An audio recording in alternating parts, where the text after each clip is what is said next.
Welcome to this presentation based on a paper that was published in the journal Drugs, Education, Prevention and Policy.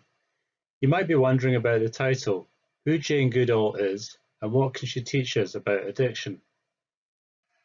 Jane Goodall is an English primatologist and anthropologist. She is best known for her 60-year study of social and family interactions of wild chimpanzees. On the 7th of September 2017, Jane Goodall wrote to the United States Food and Drug Administration, urging them to end unnecessary nicotine addiction experiments in monkeys, because she argued that smoking habits can be studied directly in humans. Later that year, an open letter from scientists and leaders in the addiction research community disputed Jane Goodall's views because research with humans cannot answer fundamentally important questions that are basic to progress in understanding, preventing, and treating addiction. Is this statement true? Although Jane Goodall was concerned about the ethics of animal experimentation, it prompts questions about what can be learned by studying addiction directly in humans. As nobody else had, to my knowledge, sought to defend Jane Goodall or address this question, I thought I would, although it's taken me 5 years to do so. First, to understand this question, we have to look at current models of addiction. Here is a typical quote in a paper written for health professionals. Addiction is a chronic, primary, progressive and fatal disease characterized by the compulsion to use drugs with an associated loss of control over drug use. Note that this is presented as a fact, which we can call the brain disease model of addiction. It goes on, new research supports the clinical impression that drug dependence is associated with long-standing neurochemical changes. According to the psychologist Stanton Peele, this model proposes that addiction is not just a disease of the brain, but one in which the circuits that enable us to exert free will no longer function as they should. But there is an alternative view from Stanton Peele. The goal of the brain disease model of addiction is to remove any idea of the drinker or drug user as an active participant in their recovery, as somebody capable of enacting an intention to quote in line with their values. Peele writes, the meaning of addiction is something that cannot bypass real people in real settings. The effort to do otherwise is strange and misguided, scientifically and therapeutically, and will eventually die away, but meanwhile it is doing horrible mischief. So I'm going to go through some of the material in my paper, and you can evaluate for yourself whether Jane Goodall or her critics were correct. This is a question I ask my students. What comes to mind when you think about addiction? And this word cloud shows some of the kinds of answers I typically get. And what we see in this word cloud is a mixture of many things. First, there are the kind of substances or activities involved, such as gambling, alcohol, and eating. Second, there are psychological processes such as habit forming, control, and memory. Third, there are brain states or diseases. Fourth, there are personal factors such as struggle or spiritual.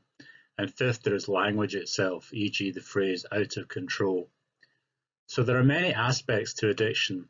And the first issue I want to look at is whether, to quote another writer, talking, thinking and reflecting about individual experience may be critical for making behavioural changes.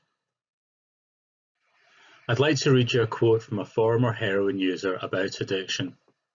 He writes, "It is an illness that doesn't go away. You put down the drugs and everybody thinks that you have stopped the problem, but that's not the case." He goes on to say, "Whatever the situation, a relapse is always a conscious decision." This quote illustrates the different approaches to addiction and also the contradiction in conceptualizing addiction in terms of the disease model. On the one hand, we have the term illness used, but then he says relapse is always a conscious decision, not something that you normally associate with illness. Although we can debate what conscious means, animals do not have language to ponder or reflect on their choices. So is this something that should inform our understanding of addiction? As we will see, this is not a trivial distinction because it has an impact on how addiction is treated. In this context, I found attribution theory to be useful. It is concerned with how people explain the causes of behaviour and events.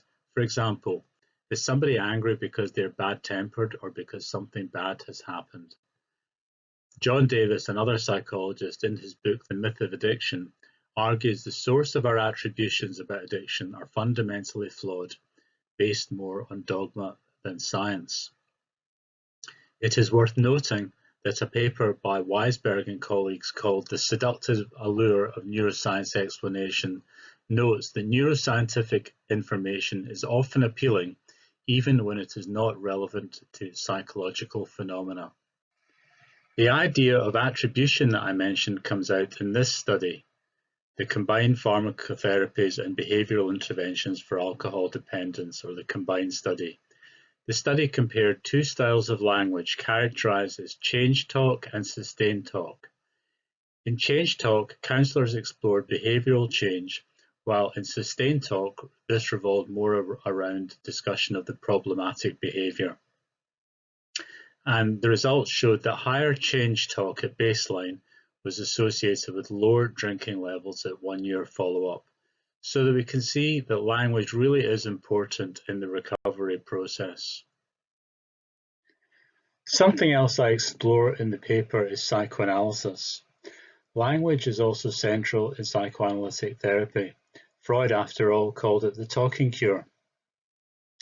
Psychoanalysis involves exploration of unconscious defense mechanisms that can protect the conscious mind. In relation to addiction, two such mechanisms are denial and regression.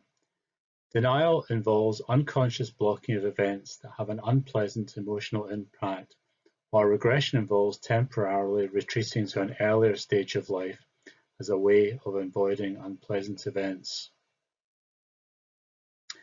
A study of patients at a drug dependence clinic found that participants exhibited elevated scores of self-deception, particularly in the domain of active denial. In this quote from the book by Wiegman and Cohn, they say, enabling patients to engage in self-reflection and identify alternative ways to manage difficult emotions are part of the psychodynamic approach to addiction treatment. While psychodynamic therapy may be effective, it is less frequently encountered in addiction therapy. Evidence-based approaches to treatment often focus on behavioral approaches that lend themselves better to experimental procedures. Whereas psychodynamic therapies often require many sessions, measures such as self-help manuals and brief interventions that focus on motivations and barriers to change have been found to be effective ways of reducing addiction. For example, 161 problem drinkers with no previous treatment received either a single counselling session or no counselling session beyond routine medical care. At 1 year follow-up, brief counselling groups had significantly improved outcomes. So perhaps all that is needed sometimes is a brief intervention, but clearly this is going to depend on people's motivations to change. And this is something that has been studied in the stages of change model, sometimes called the trans-theoretical model. The trans-theoretical model posits that individuals move through 6 stages of change: pre-contemplation, contemplation, preparation, action, maintenance, and termination. Again, this is something that can be explored in human behaviour, but not to the best of my knowledge in animal research. And this raises another important point. What new treatments or prevention strategies have arisen from the brain disease model?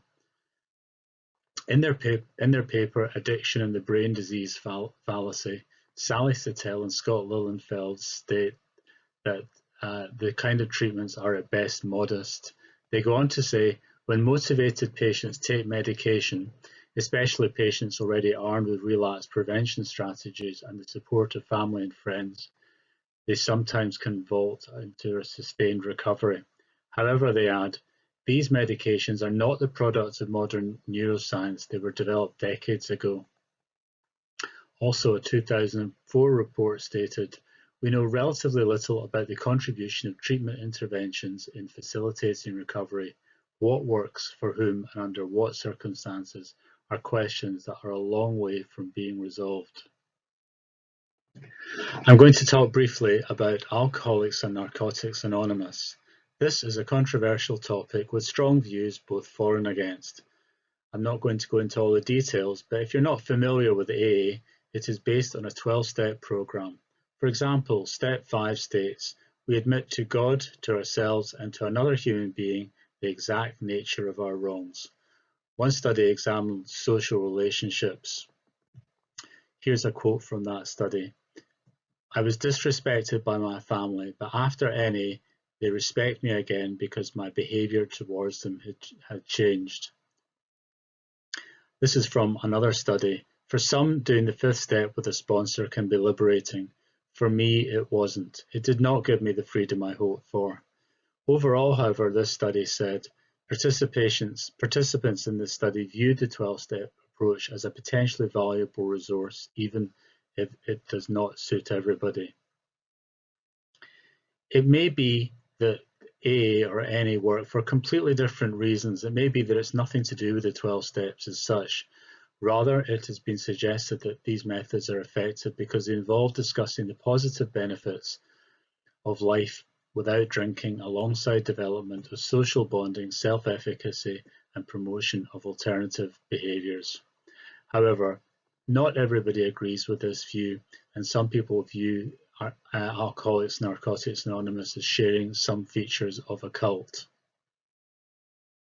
Another route out of addiction that has been studied is epiphany, which can be defined as a moment of sudden and great revelation or realization. Again, this is not something that I think can be studied in animal models. In this study, in the slide, one participant stated, I heard this voice, I had no doubt it was God. I felt such acceptance and such love that I'd never known. This changed my life forever. I got up the next day and I haven't found it necessary to drink or use drugs ever since. And I think this quote illustrates the way in which people interpret and create meaning from their experience. It's interesting to note that the WHO guidelines for treating opioid dependency note that contact with treatment is one factor associated with recovery, but so too are religion and spirituality. This paper draws on another concept, existentialism, basically a philosophy that says we create meaning of our lives through our thoughts and actions, not some pre-existing nature or essence. It's not quitting that's difficult, it's living without drugs. To be able to function in the world without drugs often appears impossible, as the person feels unable to handle life on his or her own. The authors state that exploring concepts such as meaning versus meaninglessness, control versus chaos, can help health professionals reflect on the subjective aspects of addiction. The authors also write, the findings in this paper indicate that the creation of new meaning is central to recovery from addiction. In a paper entitled Social Identities as Pathways in and Out of Addiction, the authors write, you couldn't have anything more healing than be able to talk to somebody who knows exactly what you're talking about, from beginning to end, your losses, your gains, everything. They cite another study by Waldorf and Biernacki, where they interviewed former opiate addicts and found that the decision to stop taking drugs came about when the user's addict identity conflicted with and caused problems with their other social identities, such as those of being a partner, parent, or employees, in ways that had become intolerable. Next, we come to epidemiology. This is a big topic. What is epidemiology? It addresses the diagnostic and therapeutic decisions relating to an individual. Briefly, I'm going to look at 4 topics. Firstly, we have the epidemiology of addiction, according to the brain disease model of addiction that we've seen before, which says that addiction is a chronic, primary, progressive, and fatal disease. However, the next 2 findings are contrary to the brain disease model. The first states that natural recovery for both drug and alcohol disorders is typical. Natural recovery is recovery that occurs without treatment or support groups. It is worth noting, according to one author, that natural recovery is a phenomenon that is not understood and largely challenged by self-help groups and professionals working in the field of substance abuse. Next, we have that intermittent tobacco smoking accounts for 38% of adult smokers in the United States. Intermittent smoking provides evidence of non-addictive patterns of drug use, although nicotine is often said to be highly addictive. Looking at these statements, they seem to present a completely different view of addiction. Finally, brief interventions emphasizing motivation and/or harm reduction may be the most effective therapy. Since the concept was first introduced, there have been numerous suggestions regarding the means by which self-efficacy may be enhanced in clinical settings, but very little by way of empirical tests of these suggestions. Summarizing the epidemiological evidence, Peel says, the effect of conceptualizing addiction as a disease on policy and treatment has been disastrous. The disease conception of that addiction can only become progressively worse and never self-ameliorate is decisively wrong. Perhaps the brain disease model suffers from confirmation bias, which is a tendency to search for, interpret, favor, and recall information in a way that confirms or supports one's prior beliefs. While we can probably agree that drugs affect neural mechanisms, this does not translate into abolition of psychological self-control, although it may modify conscious preferences and motivations. So we have seen that epidemiological evidence indicates that motivation is central to recovery. However, motivation and self-efficacy can often be low. In this study, drug users reported having less personal control over their behavior than non-drug users. And in a study of alcohol dependency, patients with higher motivation to quit were often associated with greater self-efficacy. So we can ask, what impact is this kind of research having? As I said in the previous slide, there's little investigation of these findings. Another factor to consider is this, again referring to Stanton Peele, who asks, is it possible that the very act of turning oneself over to a treatment program is antagonistic to the feelings of self-efficacy necessary to succeed? So the question is, does treatment affect self-efficacy and motivation? Finally, a 2021 paper by Healig and colleagues argues for, quotes, intensified neuroscientific study of recovery because the brain is the biological substrate from which both addiction and the capacity for behavior change arise. A final paper I would like to mention is Thomas Nagel's What is it like to be a bat? In this paper he writes, although we may understand the way bats use sonar to perceive their world, we will never know what it is like to be a bat using sonar precisely because we are not bats. Our understanding of bat sonar can only be a physiological and functional account. We will only ever have a view of bat sonar from the outside. In some situations, this may not be important, but for addiction, I think it is. Nagel argues that human mental experience cannot be reduced to physical objective concepts. However, this is exactly what the brain disease model of addiction does. I would suggest that what it is like to be an addict is an important question to address. Yet, as we have seen, it is often ignored. So let us return to Jane Goodall and her critics. The open letter criticising Jane Goodall concludes, addiction is a major public health issue worldwide and requires close scientific scrutiny, some of which will require the use of animals.